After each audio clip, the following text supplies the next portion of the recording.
So, welcome back, everyone, to the 101 Questions of AI.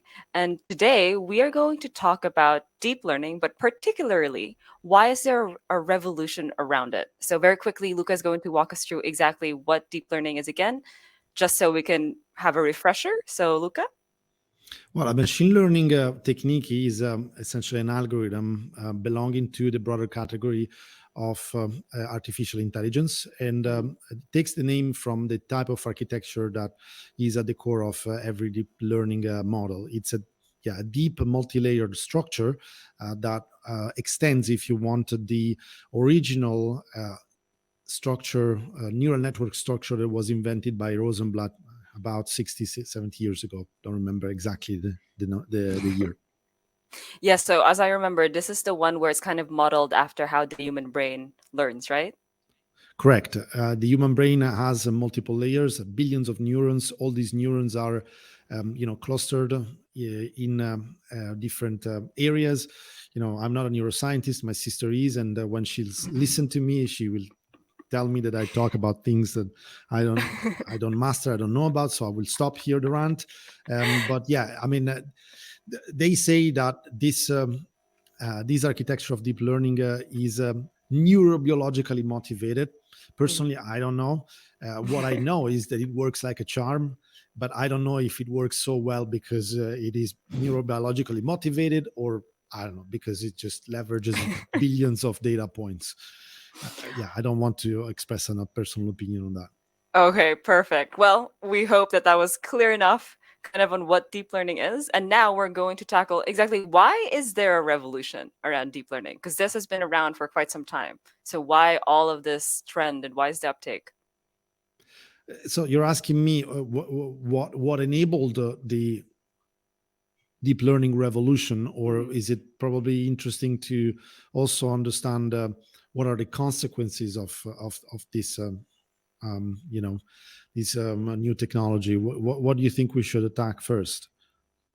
Maybe why there is a revolution and then look like what is the consequences of this new revolution?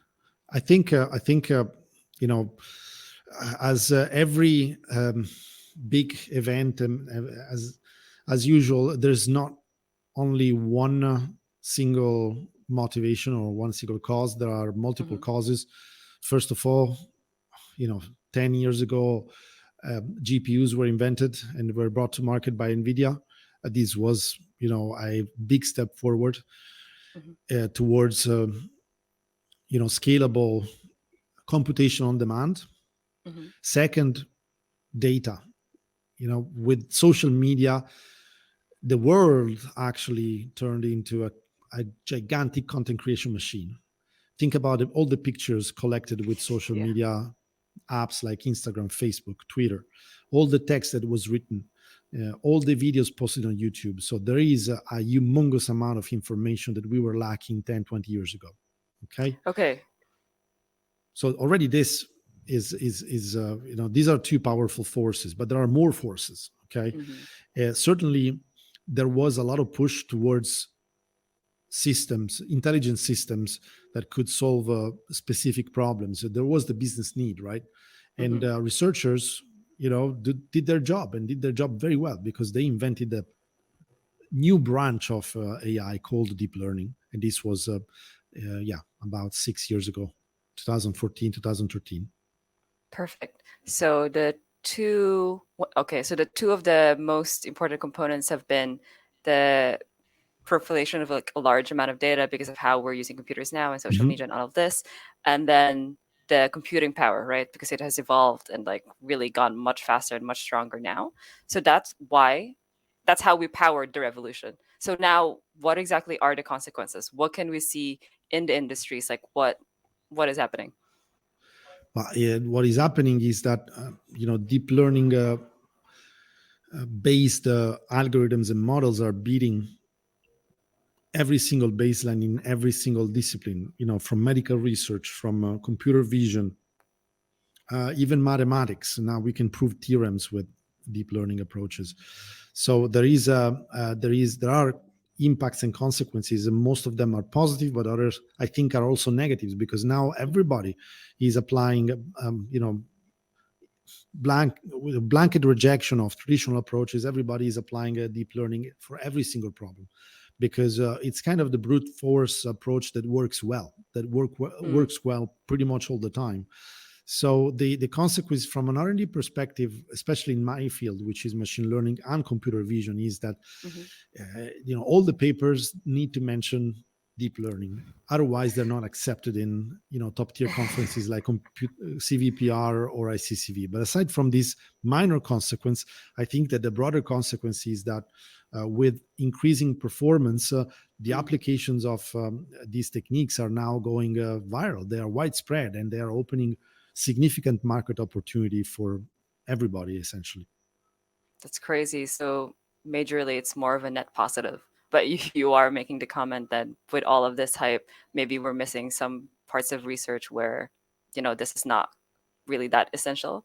So if you I don't think mention it, then maybe it doesn't get more eyes, right? Because it's not part of like the deep learning revolution. And yeah.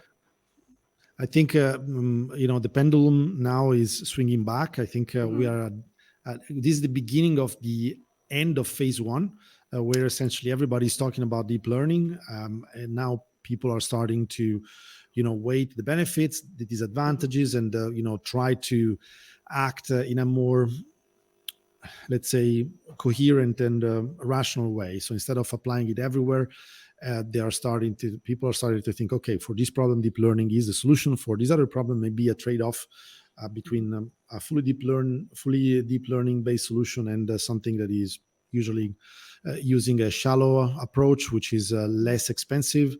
mm It's at least weighted, which is good for everybody. mm. That's good to hear.